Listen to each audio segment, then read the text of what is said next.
I'm not done talking about this.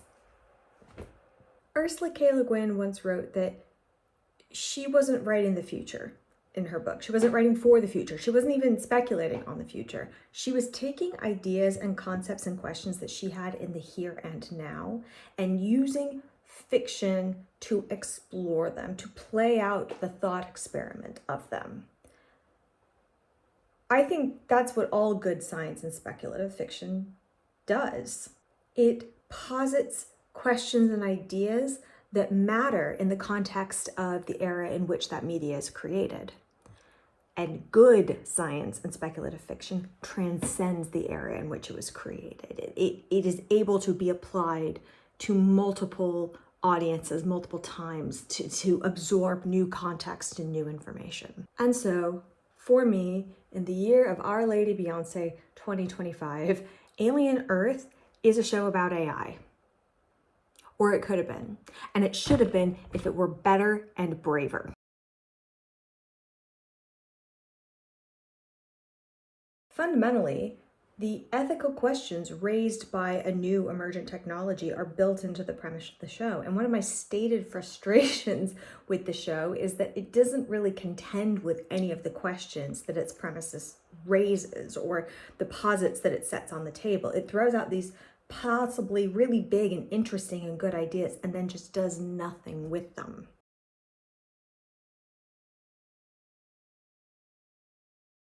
This show asks, what makes a person? What are the physical, mental, psychological, ethical, legal boundaries of a person? Is a person the specific batch of memories and experiences and psychology and innate psyche that they come with or accrue? Or is it the physical form that they inhabit? Or does it need to be a combination of the two?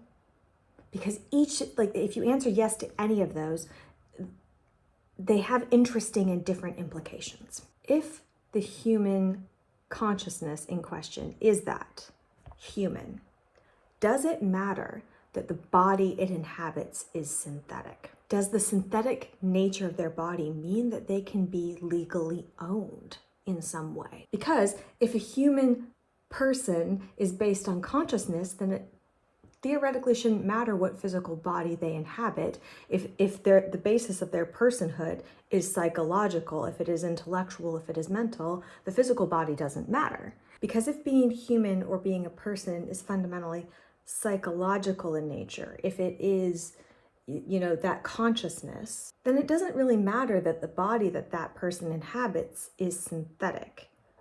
And claiming to own it and claiming to have rights over it, to own its output, its labor, and its learnings is slavery, right?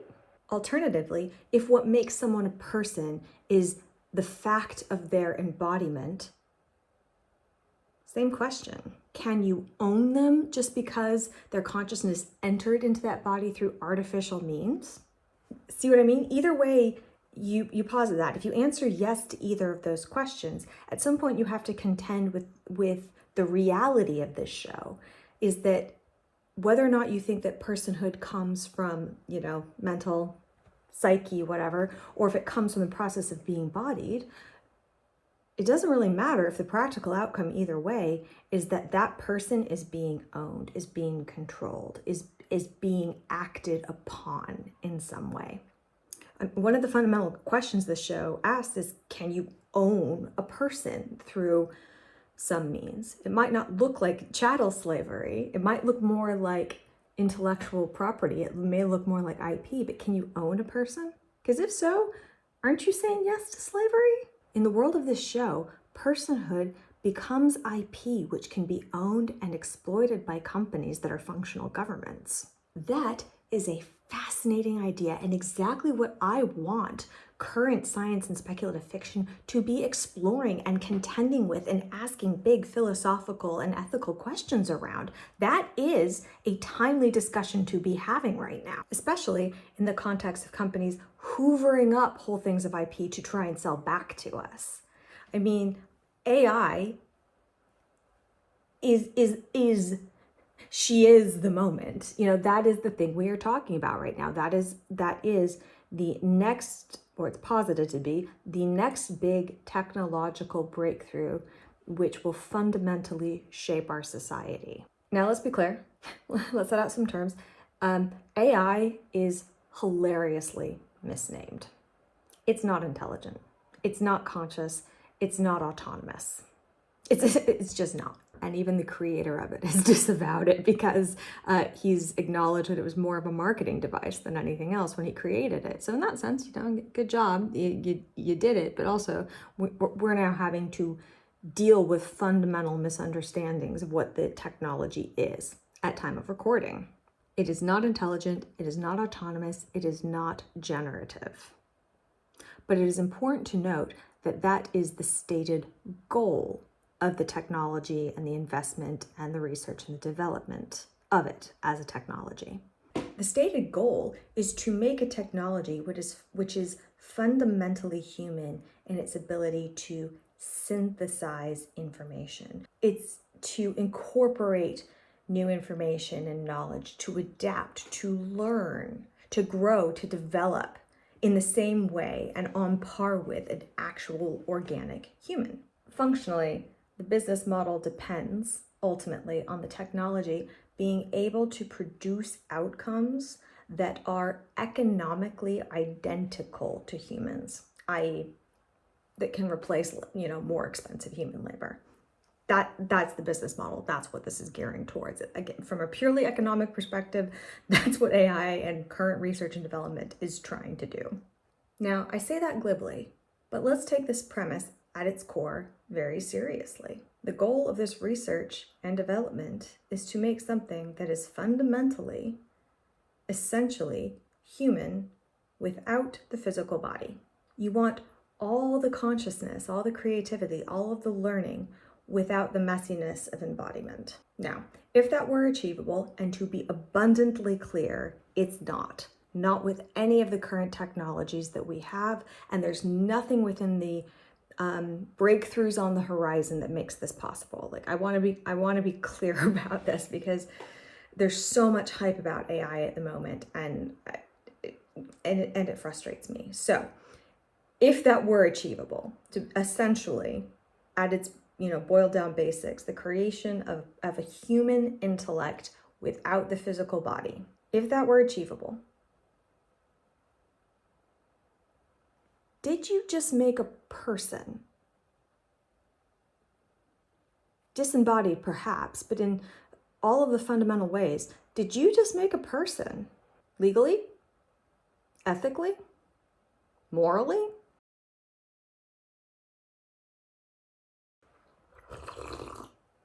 Now, lest you think I'm taking this too seriously, I would argue that the question of embodiment is hugely relevant to our current time and space. It is highly relevant to very real political, social, and ethical questions that we contend with in the here and now. Just think about how contentious abortion is. Now, I know. Go with me. We're going to sidestep a lot of stuff on purpose because that's not the intention of this video. Go somewhere else for your theology. I am pro-choice, loudly and emphatically. But I do think that the questions raised by abortion are genuinely, sincerely meaty ones. They're hefty to contend with. And the biggest ones are foundationally rooted in, what is a person? When does a person start? Is it a single moment, or is it a process, that doesn't have a clear not a person and person demarcation? What do we do with personhoods that are fundamentally entangled with one another in ways where one might be existing at the expense of one another? Like, these are big questions. Let me be clear. I don't dismiss these big questions. I wrestle with them. I contend with them. They do exist. What makes a body?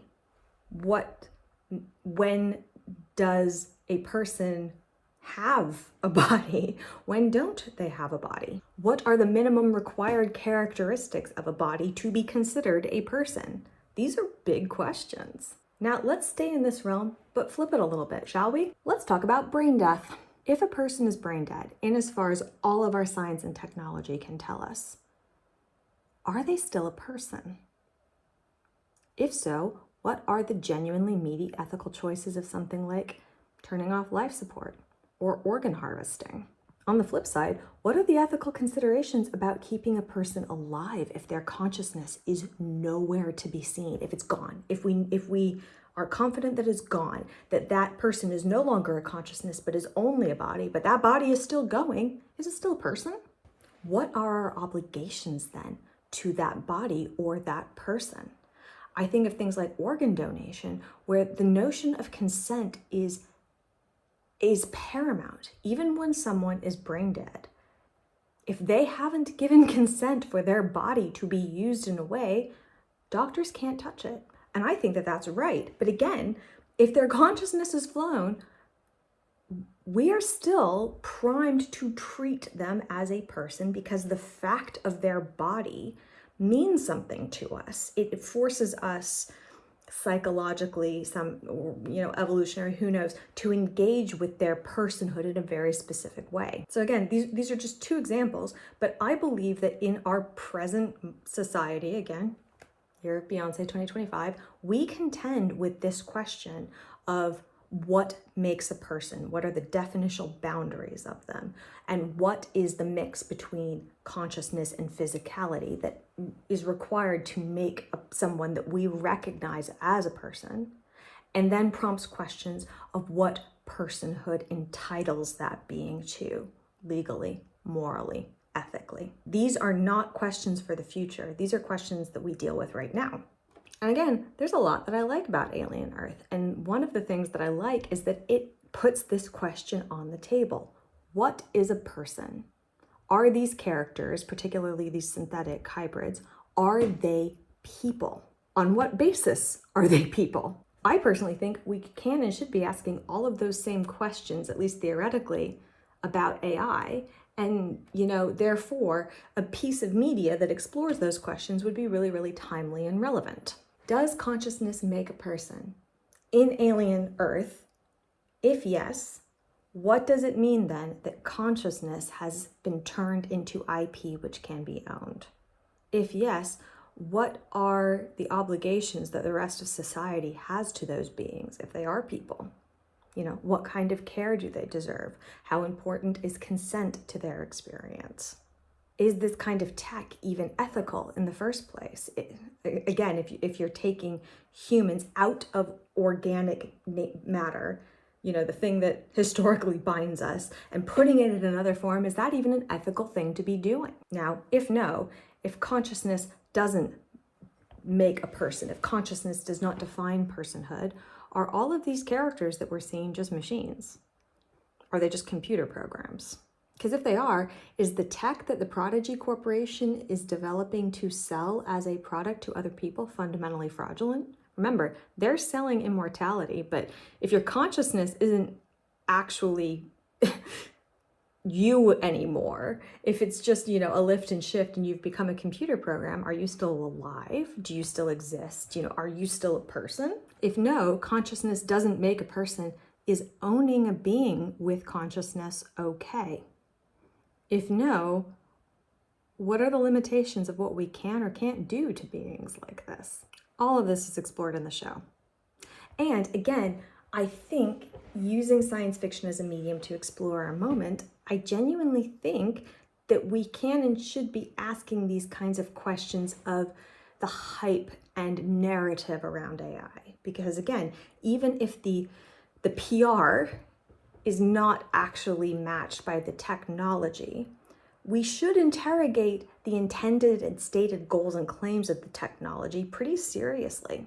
If what you are trying to do is to create a kind of autonomous consciousness, can that be a product, or is that a person? Are you trying to make personhood a product?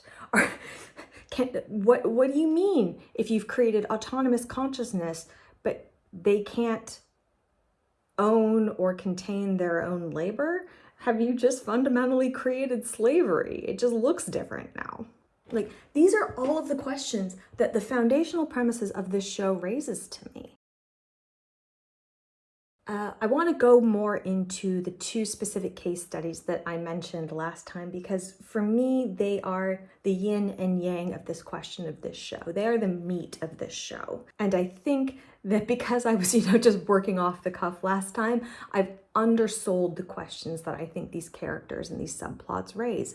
And I want to bring them to the fore because, again, to me, they are the most interesting parts of this TV series. I think that the core contention of Alien Earth is the problem of consciousness versus embodiment. I think that is at the basis of literally everything. And again, I am on record as I like this. I think this is a fascinating premise, and I am here. I am seated. I want to see this explored. I'm bought in. Again, just to revisit the fact that we're dealing with what are effectively mental children in adult coded bodies. The fact that the scientists are explicitly struggling with how to teach a being to grow up without any of the physical, social, mental experiences that is intrinsic that is intrinsic to the human developmental experience. Nibs' subplot, especially with her experiencing, something like a hysterical pregnancy and the wiping of her memory. These raise issues of consent and trauma. All of these are the problems of living in and dealing with and existing in a body. And so in this context, it makes sense for me that the show has a subplot about sexuality. And I want to be really clear again, I'm not opposed to this. I'm not even opposed to the fact that it's a creepy one. I don't personally tend to like sexual violence in media. It triggers me, to use a very contemporary word. But I'm not opposed to it if it contributes something to the plot. So I'm not opposed to characters being creepy or, even acting on that creepiness within the plot. I'm not opposed to it. Like I said, though, I just need it to actually mean something. So I mentioned last time that if in fact Teng is a synth, the fact that he develops malicious sexuality is fascinating. It's fascinating. Again, I'm seated. I want to explore that. It's just really frustrating that the show doesn't. Okay, now a little bit of context and caveats that I think are important to laying out my thesis in better organization than I did last time. So Teng is the navigator of the ship, the Maginot, the one in space, the one that's carrying the Xenomorph that crashes lands into Earth. He is the navigator. And it is intentionally ambiguous as to whether or not Teng is a human or a synth. I mentioned this in my ramble, and I cut it out when I was editing the video because, again, I wasn't working from script or notes or anything. I was literally just talking, and I didn't make the point well enough, and I just thought, cut it. But I think that was a bad and sloppy editing choice on my part. So I want to be very clear about that now. There is genuine debate about whether or not Teng is human or a synth, and you may argue with me in the comments. But that's not just me spouting out. That's me quoting the creator in an interview where he says that he has his own take on this. He has an idea of who Teng is, but that he leaves a decision about that actually up to the audience member to make a decision. And I think that that's genuinely fascinating and important because again, the theme of this show is what makes a person? What makes a human? So the ambiguity of is Teng synthetic or human is a really cool question to raise and to force the audience member to make a decision about what they think. I think he's a synthetic. I think that, again, because of specific dialogue points. I think that because of wider context elements in the Alien franchise. Like some people said, he couldn't be a synthetic because he eats food. Other synthetics are shown eating food, so that's not a deal breaker or whatever. You know what I mean? I'm not going to go through the Reddit threads about this. The way he's portrayed is intentionally ambiguous, and then the theme of the show is what makes a person? So for me, the braver, more interesting choice to be made as an audience member is to take the creator's invitation and choose to interpret Teng as a synthetic. I stand by that as a defensible interpretation, and I choose it because by making that choice to interpret them in this way, I think that makes the show more interesting. So all clear?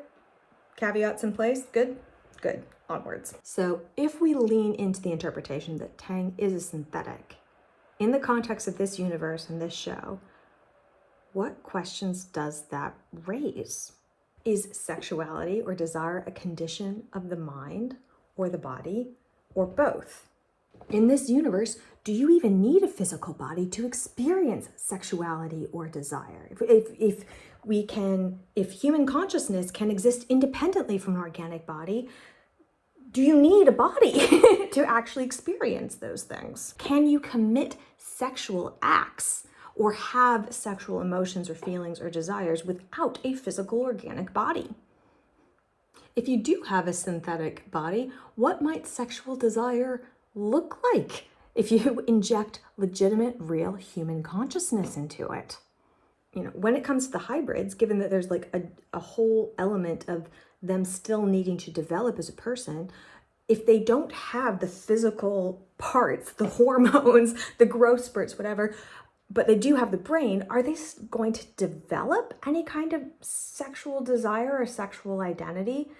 If so, what would it look like? What could it look like absent all of those physical elements? These are cool questions. These are cool, big, meaty sci-fi questions. The show inherently raises these questions. And the reason I wanted to rant about it previously is because I was so frustrated that they didn't really do anything with these big questions. Teng's only role in this show is to creep on a female coworker. And depending on how you choose to interpret the dialogue and the context clues, you know, I think you could make a reasonable question, or you could interpret aspects of that as a question of whether or not he even assaults her when she's in cryosleep. Deeply, deeply creepy and weird. But again, that's all he does. That's all he does. He creeps on this woman and he gets shredded by the Xenomorph eventually. And we all clapped. Now, I hear some of you saying, but no. He offers information that advances the plot to Morrow, the cyborg security officer that's investigating this sabotage on the ship. No, he doesn't.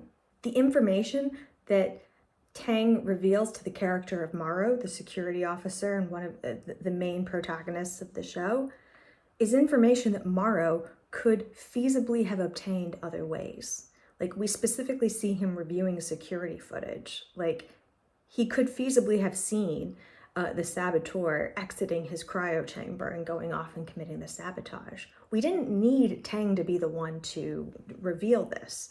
Again, the only thing his dialogue kind of semi-hints at then is that, you know, he could be violating people while they're in cryosleep. Cool. So at best, Teng's existence is an excuse to ogle women in their underwear.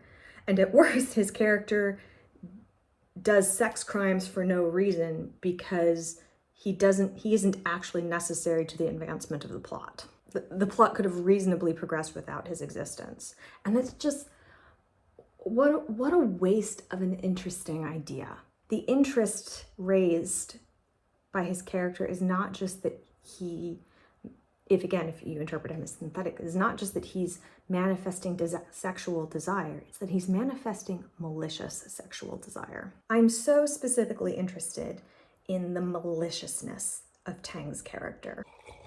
It's not just that he's creepy, it's that he's intentionally creepy. He takes a kind of pleasure in creeping out his coworkers. For a show that's, you know, fundamentally exploring the boundaries or tensions between physical embodiment and human consciousness, and free will v programming in humans and synthetics, what does it mean for this character to be displaying these traits?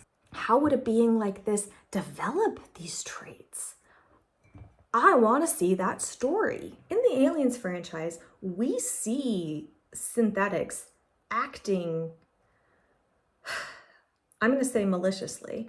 I'll come back to that. But we see synthetics acting maliciously or in harmful ways from the first movie. Sometimes it's due to something within their code. They have a specific mission and all other considerations literally don't matter. Like Ash breaking protocol and manipulating Ripley in the first film. Like at the expense of the safety of the rest of the crew, because his only instruction is to get this Xenomorph back to Earth. And he is willing, might not be the right word, but capable of allowing terrible things to happen in order for that outcome. At other points in the franchise, again, one of the reasons I find it so fascinating is it's increasingly ambiguous as to what the source of this malicious behavior is. Is it actually in their code, or is it something that develops? I like that it's intentionally ambiguous as to whether it's, foundationally coded into them, or something that kind of hints at or displays technological evolution. It teases the idea of free will. It teases the idea of consciousness. The character of David in the terrible Prometheus and Covenant installments is, to me, the best example of this. According to Michael Fassbender, who plays David, he's said that he feels that David displays desires of a sort. He has a desire to please. He has vanity and therefore like a desire to be acknowledged in some ways. Fassbender even says that, in his interpretation, and, he portrayed the character, he thinks David wants to experience sexuality, but, can't.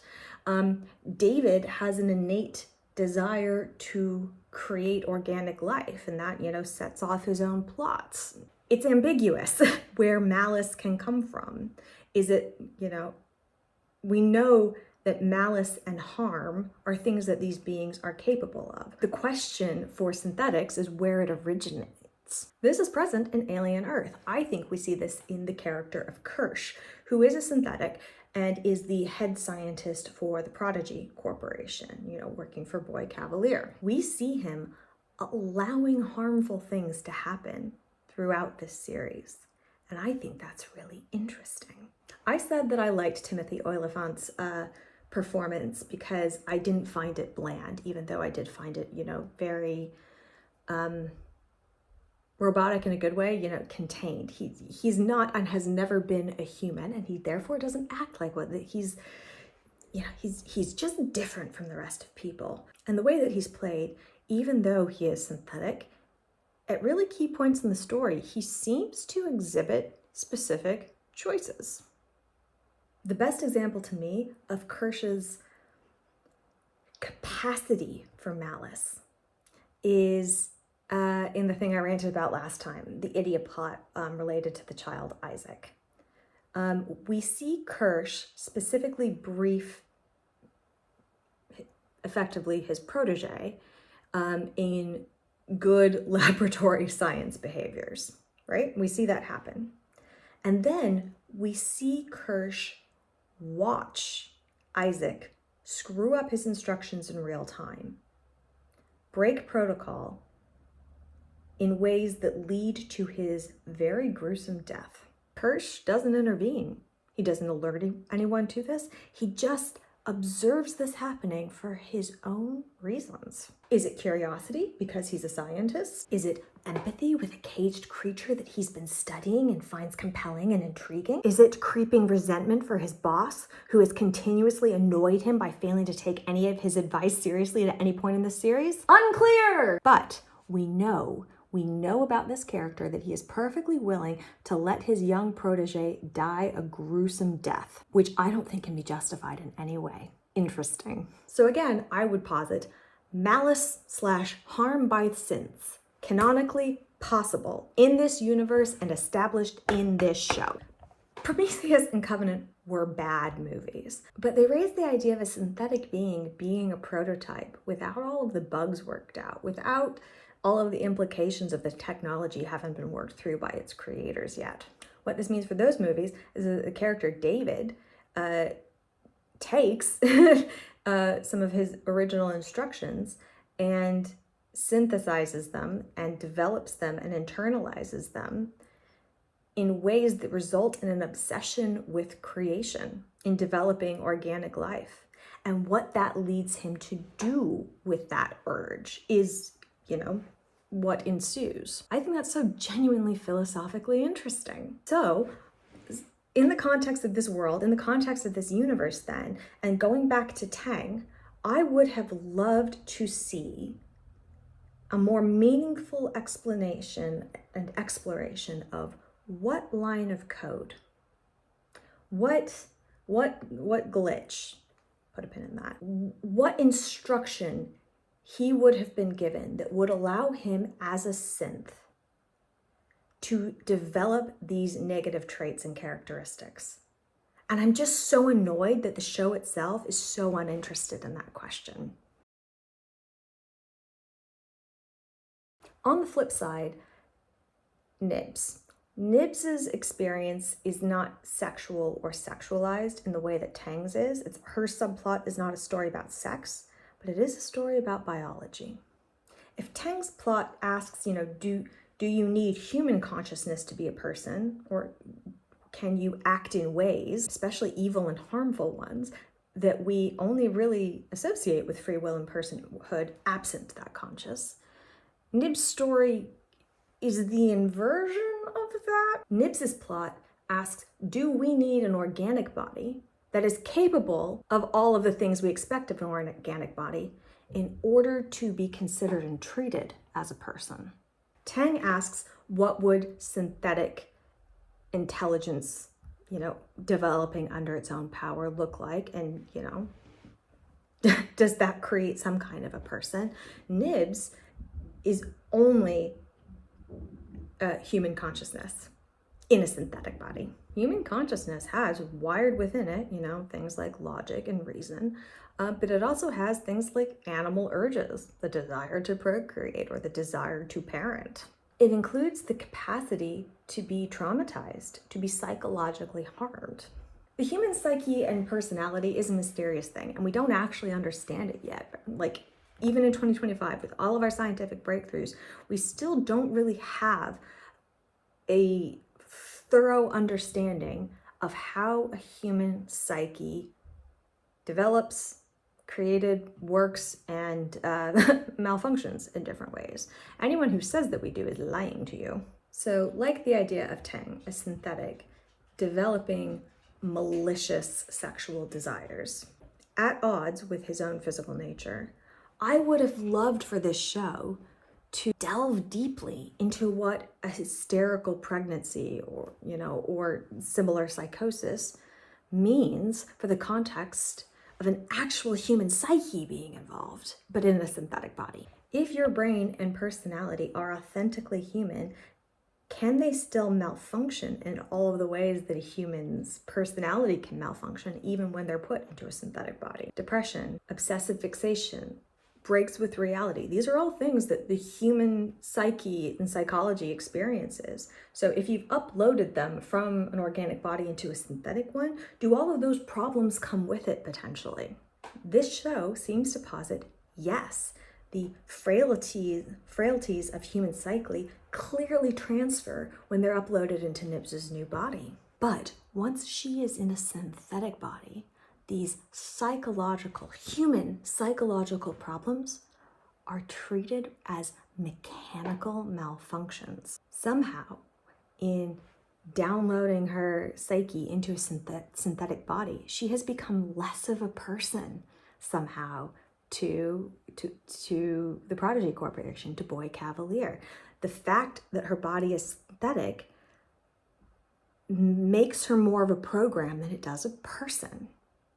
That's fascinating! When her trauma manifests, in hysterical pregnancies or however you want to define it, a psychosis of some kind, Boy Cavalier demands that she be given a factory reset. Dame Sylvia counters and says no, she should receive treatment like a person does. She shouldn't be reset like a program, she should be treated like a person. Now, of course, she immediately caves, and I ranted about that last time. But again, that's kind of the core tension. Does the fact of a synthetic body override the fact of a human consciousness? If so, why? If not, why? And what are the implications then of saying yes or no to those and following that thought experiment all the way through?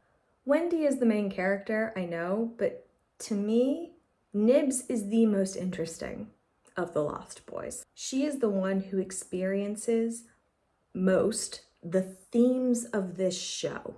What does it mean to be a person?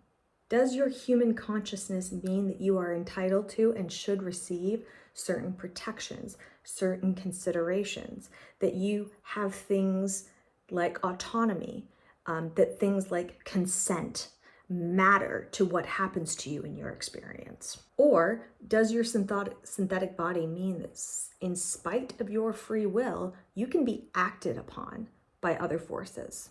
You can be owned, you can be processed, you can be overwritten when it is convenient to someone else, with no reference to what you want, what you can or cannot consent to. Again, like that is such a big deal when you consider, most especially, that Nibs is psychologically a child. We, in society, have come to some consensus about what children are fundamentally capable and incapable of consenting to. And I think the fact of putting a child in an adult body is deeply uncomfortable. Again, it's not inherently sexual, but it is something that can be reasonably sexualized. We know that that happens in society. We know, God, we've all seen examples of how the excuses are given that, someone seemed more grown up for their age. No, legally, we've decided as a society that children can't consent to certain things. And yet, they're acting on her. They're acting not just on her physically, but they're acting upon her psychologically.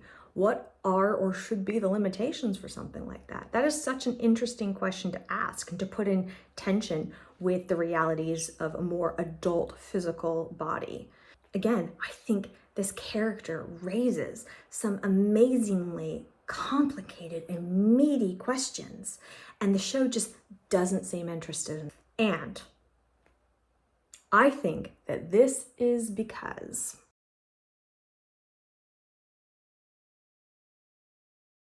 I said in my last rant that the Xenomorph was done dirty in this series. But as I've, tried to coalesce my thoughts around this and just spend so much time thinking about that, I think it's worse than that.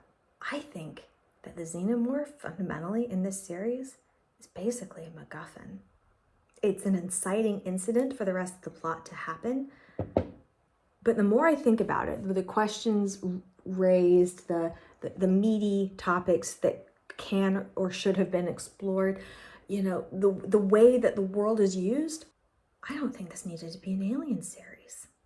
I think it could have happened in a totally different universe. The Alien franchise does not own the concept of space horror.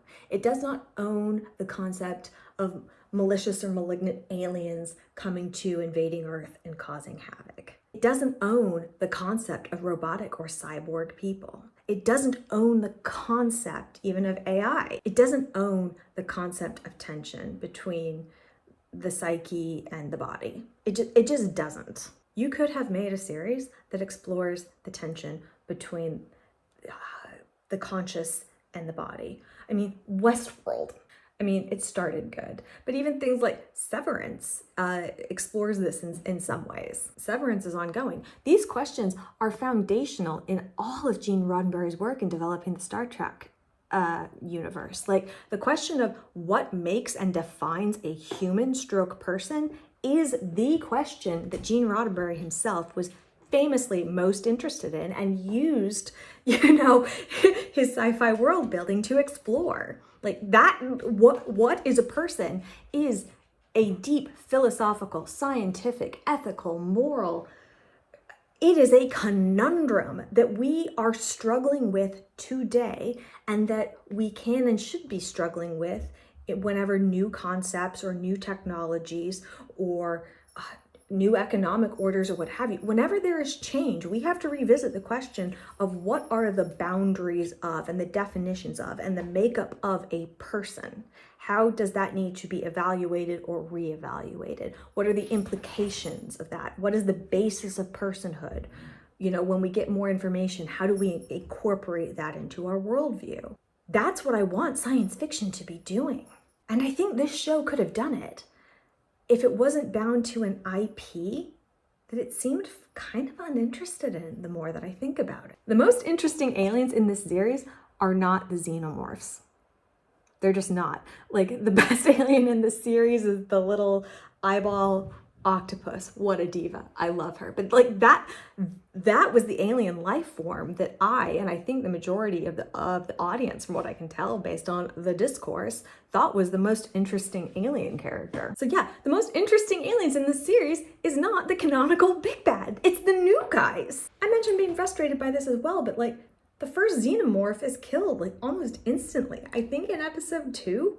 The next one is essentially domesticated or tamed by Wendy and essentially ends up doing her bidding, which again, I think is antithetical to the Alien franchise. In this universe, the Xenomorph is the big bad, and the role of humans is to display mind-boggling hubris and thinking that they can capture it, contain it, or control it. And this show does all three. So ultimately, I don't think this show needed to be an alien show, conceptually.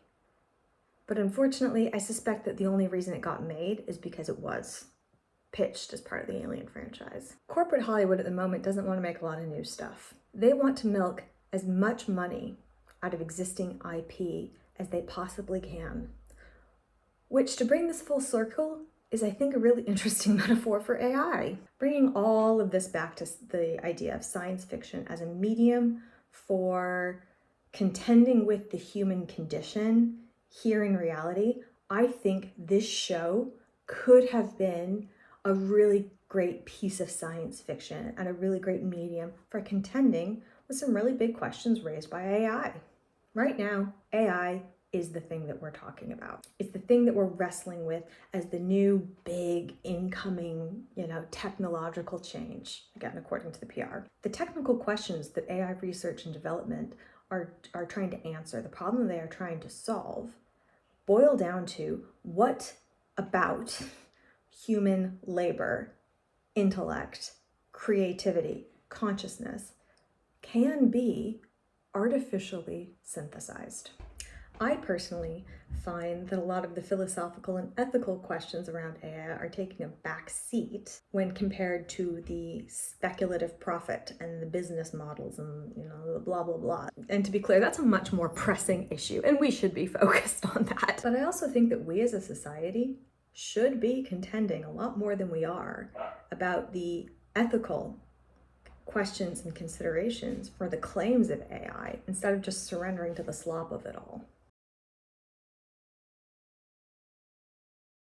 If we are intentionally designing something that is supposed to, at minimum, mimic and at most functionally replicate human consciousness at some level, then we have to, I think, contend with the ethical implications of a being's capacity for gratification for itself, for its ability to cause harm and malice to others, for its ability to have things encoded into it which might not be malicious in the scheme of free will, but could reasonably turn into malice down the line, practically speaking.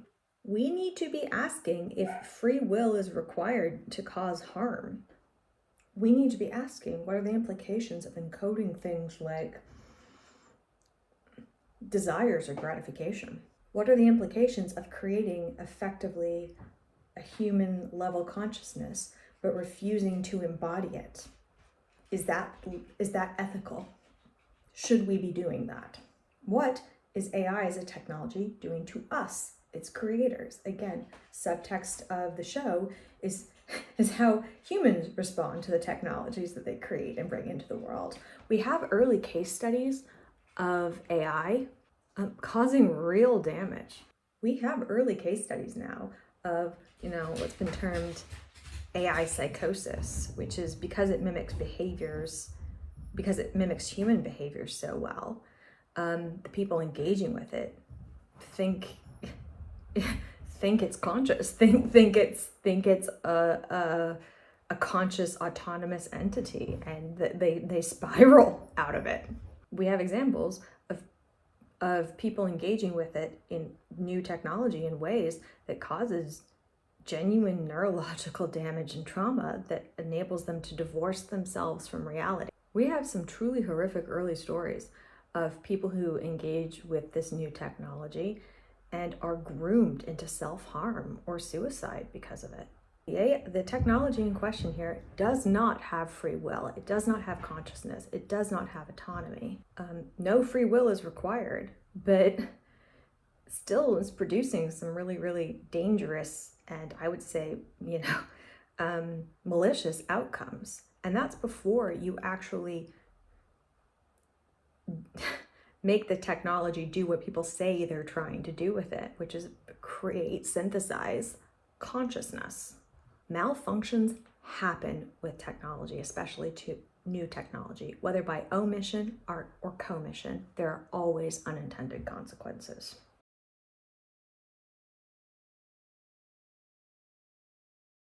Ultimately, all of the things that I find so good and interesting and compelling about the Aliens franchise, anything that happens in this universe, the movies and this TV series, which, again, for the record, I think could have been great, stems from the idea of not so much a malfunction exactly. Okay, let's call it a malfunction. It stems from the idea that something goes wrong. A synthetic, or now, with this show being added to the mix, a hybrid acting in a way that either A, they're not supposed to be able to, or B, in a way that the world around them isn't prepared to deal with. Like they either couldn't conceptualize it, they didn't plan for it, they didn't think it could happen, but it did. So either something's gone wrong, or something's just kind of continued developing past the point that humans have considered it. I think this is built into the premise of this universe. From the first Alien and Aliens movies, we know that synthetic technology is still being developed. There are glitches, there are malfunctions, there are accidents and unintended consequences. The technology isn't done yet in this world. And in the alien Earth, obviously, like, we're seeing that again. We're seeing the technology that exists, taking some kind of great leap forward. It's these glitches and these malfunctions and how humans respond to them that I think is at the core of the Aliens universe. That's what drives the plots. That's what creates the most interesting character interactions. That's what creates like major plot beats. That's what creates, in-character tensions, whether it's, Ripley and Ash, or Ripley and Bishop, whether it's David and his ever increasing long list of enemies, or now, whether it's Kirsch and his, unclear motivations for allowing bad things to happen, or Teng, developing in a way that he's not supposed to, or Nibs having a fundamentally human experience while trapped in a synthetic body. These are always categorized, and in the show are specifically categorized as malfunctions, as a mistake, as something going wrong that needs to be corrected. But I think a better way of describing them throughout the franchise is probably more along the lines of an unintended consequence. A designer or a coder or an engineer creates a synthetic with a batch of capabilities and traits and instructions, and doesn't necessarily consider all of the implications of what's going to happen when that being is chucked out into the real world. A technology is postulated and developed and implemented without thinking through the implications, or without actually wrestling with the big ideas that that they should be wrestling with ethically or morally. A business decision is taken that has second and third order implications. A curiosity is indulged, and suddenly xenomorphs are running around. And whether that's Ash manipulating someone, or whether it's sabotage, or whether it's Kirsch choosing not to intervene, or whether it's Teng developing new traits, or whether it's Nibs, experiencing a clash between her new physical form and her psychology. Those aren't so much malfunctions as they are tragic errors or tragic mistakes in the ancient Greek sense, hamartia. Tragic foundational error of judgment or decision or what have you at a narrative's core. Another great metaphor for AI, I think. There's a tragic mistake at the core of this series, and it's the fact that it's been shoehorned into the Alien universe. If Hollywood were braver, if the developers of this show were braver, if shareholder capitalism was as interested in new ideas as it is in extracting the final value out of existing ones, if we, the public, could be trusted to show up for something new, and side note, I think we can be. I think there's evidence that there is an appetite for this. We are crying out for new IP, and not just this endless stream of regurgitations and reboots and revamps and endless sequels that we're dealing with. If everybody involved in this show were braver, we could have made something really cool here. We could have done something really neat. All of the characters, all of the concepts, all of the tensions between artificial intelligence and artificial bodies versus organic intelligence and organic bodies, all of that could have been explored in a totally new universe. We could have had a new piece, science fiction or speculative fiction media that would force us, to look into a mirror, to confront our own times and our own moment, and could have been a standalone cool series because it just tackles cool ideas. We could have had a piece of media that played out the thought experiments to completion, that took the posits of human consciousness and artificial bodies and vice versa really, really seriously, and tackled the ideas of what it means to develop them, what it means to own them, what it means to kick them out into the world, what our obligations as creators of a kind of technology of that would be. We could have had a show that used artificial bodies to explore the implications of artificial intelligence. That would have been great. That would have been good. That would have been so good, and it would have been so necessary. And we could have had a piece of new, interesting, meaty, thoughtful, relevant, new but timeless fiction that forced us in the moment that we're in 2025 to confront our changing relationship with technology. But we didn't.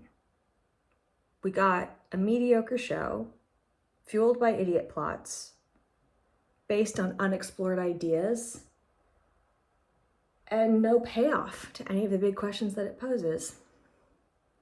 And that's too bad.